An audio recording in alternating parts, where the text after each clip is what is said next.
marilah kita berdoa. Damai sejahtera Allah Bapa yang melampaui segala akal dan pikiran manusia, itulah yang menyertai kamu masing-masing dalam Kristus Yesus Tuhan kita. Amin. Shalom dan selamat hari Minggu buat adik-adik sekalian. Firman Tuhan untuk minggu ini tertulis dalam Yohanes pasal 21 ayat 1 sampai dengan 14. Demikian bunyinya. Kemudian Yesus menampakkan diri lagi kepada murid-muridnya di pantai Danau Tiberias. Dan ia menampakkan diri sebagai berikut.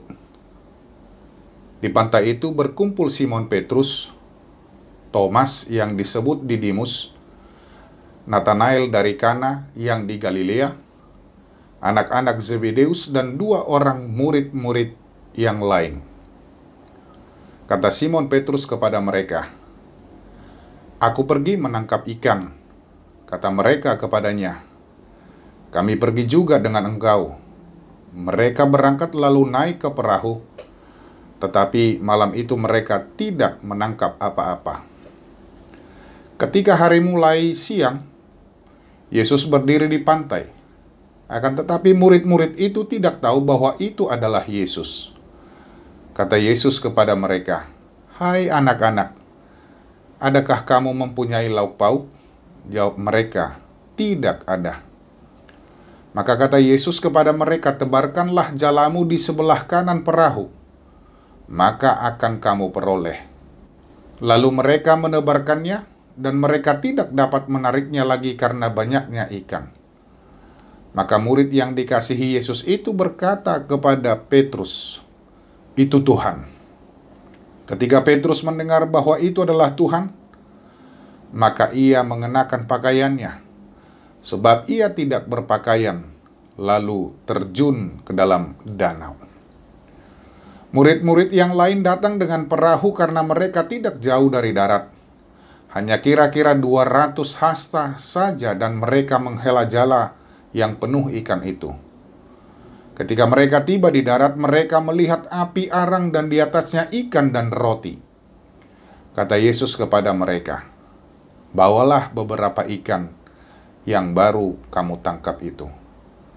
Simon Petrus naik ke perahu lalu menghela jala itu ke darat, penuh ikan-ikan besar, 153 ekor banyaknya.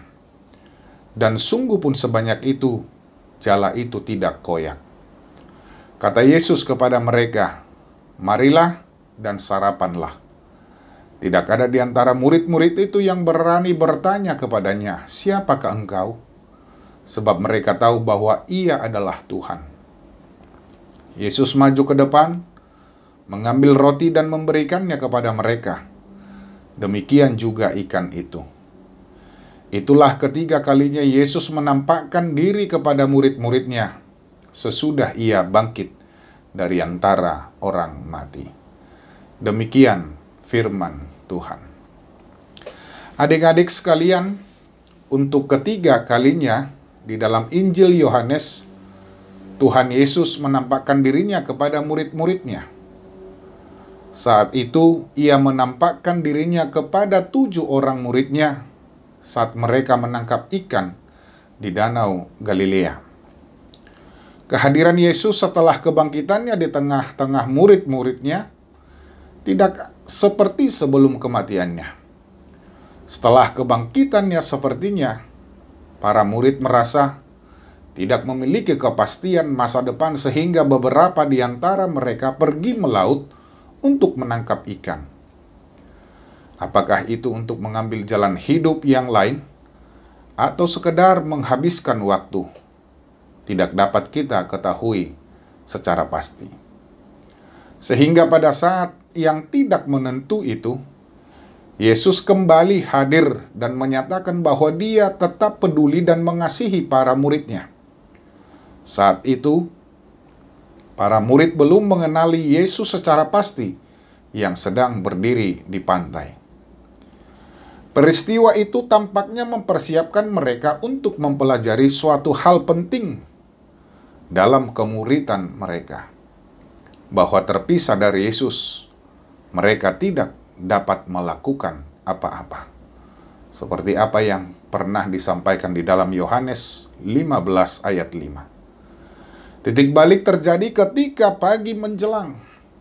Yesus berdiri di pantai dan tidak seorang pun mengenali dia.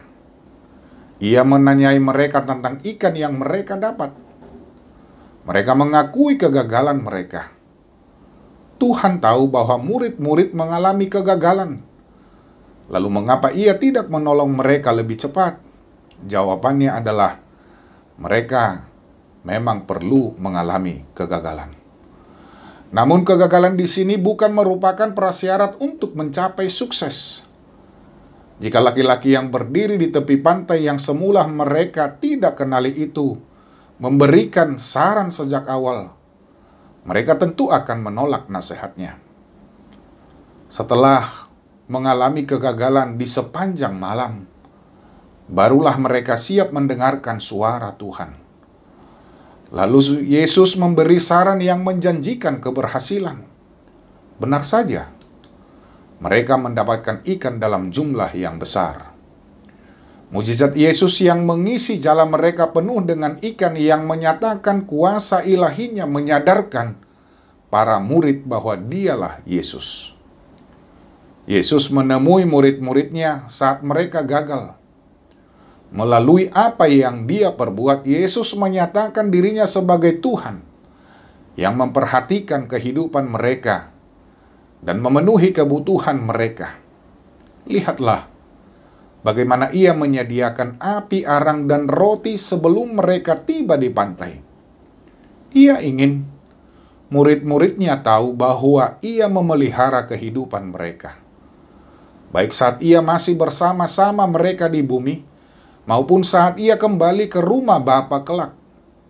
Melalui peristiwa ini, Yesus mengajarkan juga bahwa dialah sumber keberhasilan.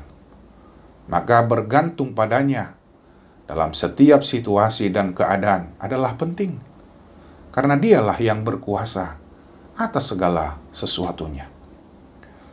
Pelajaran berharga yang dapat kita perhatikan dari ini juga adalah kadang-kadang Tuhan membiarkan kita mengalami kegagalan, padahal kita merasa memiliki kemampuan atau kekuatan. Namun dengan ini kita akan belajar bahwa hanya dengan mematuhi suaranya dan bersandar pada kuasanya, kita dapat berhasil. Ini memperlihatkan kepada kita bahwa meskipun kita gagal, Kristus tidak akan meninggalkan kita. Kita dibiarkan gagal supaya tahu bahwa bila melakukan segala sesuatu di luar Tuhan, kita tidak akan pernah berhasil. Yesus tidak saja menampakkan diri dalam persekutuan, tetapi juga menampakkan diri kepada murid-muridnya ketika sedang melakukan pekerjaan rutin.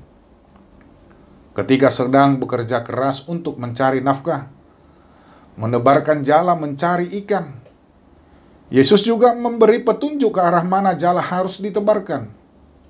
Dengan ini kita dapat mempelajari begitu sering kita menganggap sepele semua yang rutin, semua yang kita kerjakan setiap hari yang merupakan suatu hal yang biasa, yang akhirnya sulit untuk menerima hal yang asing dan tidak merupakan suatu hal yang biasa.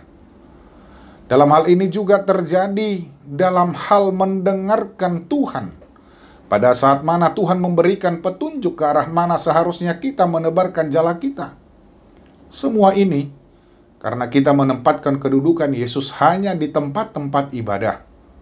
Tidak memperhatikan bahwa Yesus juga sebenarnya dalam setiap kesempatan, dalam setiap pekerjaan, dalam pembelajaran kita, bahkan dalam bermain, serta aktivitas sehari-hari lainnya, Yesus hadir.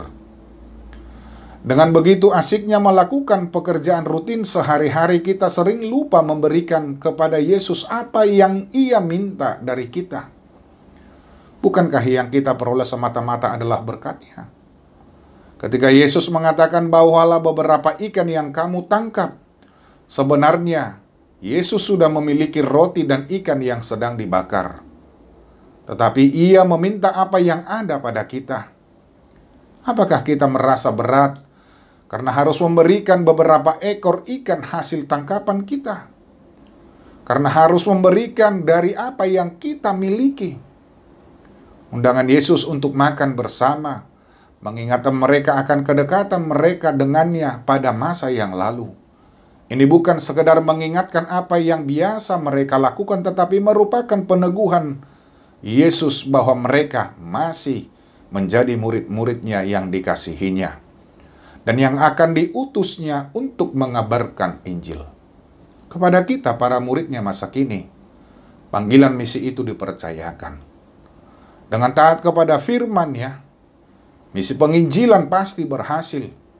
Kuasa kebangkitannya adalah jaminan menghasilkan buah-buah penginjilan yang berlipat ganda. Pentingnya menekankan hubungan kasih dengan Tuhan, membuktikan karya Yesus dalam diri kita, dan sejauh mana respon kita terhadap kasih-Nya. Lalu apakah kita akan mengatakan hal yang serupa tentang diri kita sebagai orang yang dikasihi Yesus? Sejauh mana kita mengenal karena kasih-Nya itu? Karena kasih-Nya lah kita digerakkan untuk percaya dan mengenal-Nya. Karena itu juga kasih kita kepada Yesus seharusnya lebih dari kasih kita terhadap apapun. Lebih dari makanan atau nafkah yang kita cari dan dapatkan. Lebih dari nilai ataupun skor yang harus kita harapkan dari proses belajar kita. Bahkan harus lebih dari kasih kita kepada manusia siapapun. Marilah terus belajar untuk mengenal kasih Tuhan yang tidak pernah berubah. Belajar untuk dapat makin mengenal pribadinya, sehingga makin hari kita makin mengasihi Yesus dengan semakin sempurna. Amin. Mari kita berdoa. Terima kasih Bapa di sorga, atas penyertaan-Mu di dalam kehidupan kami, sehingga kami masih merasakan kasih setia Tuhan hingga pada saat ini. Terima kasih atas sabda-Mu Tuhan, yang senantiasa mengajarkan kami bahwa Engkau senantiasa hadir di dalam kehidupan kami, bahwa Engkau menginginkan kami menjadi murid-murid, menjadi anak-anak-Mu yang Engkau utus untuk mengabarkan Injil. Kami tidak dapat melakukan apapun tanpa penyertaan Tuhan. Baik itu di dalam kehidupan kami setiap hari, di dalam pembelajaran kami, karena Engkau juga Tuhan hadir ketika kami belajar di sekolah maupun belajar dari rumah. Kiranya hikmat dan tuntunan Tuhan yang senantiasa menyertai kami masing-masing. Terima kasih Bapa di surga. Inilah doa dan permohonan kami, yang kami sampaikan hanya di dalam nama anak-Mu Tuhan Yesus Kristus, Juru Selamat kami yang hidup. Amin. Selamat hari Minggu, Tuhan memberkati. Horas.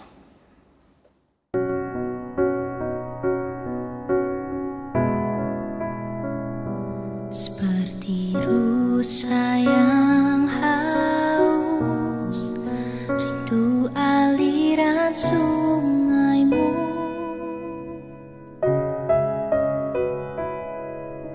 Hatiku tak tahan menunggu-Mu.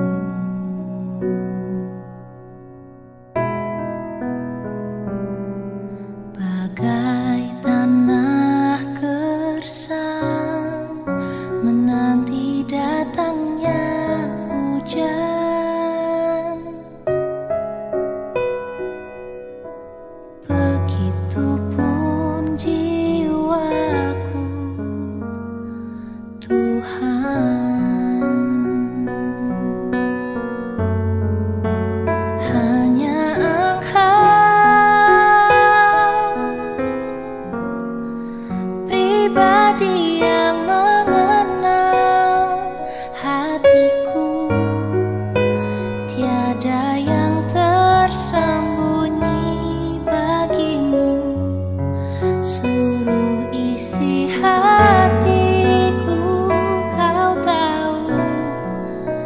dan bawaku untuk lebih dekat lagi padamu, tinggal dalam indahnya dekapan.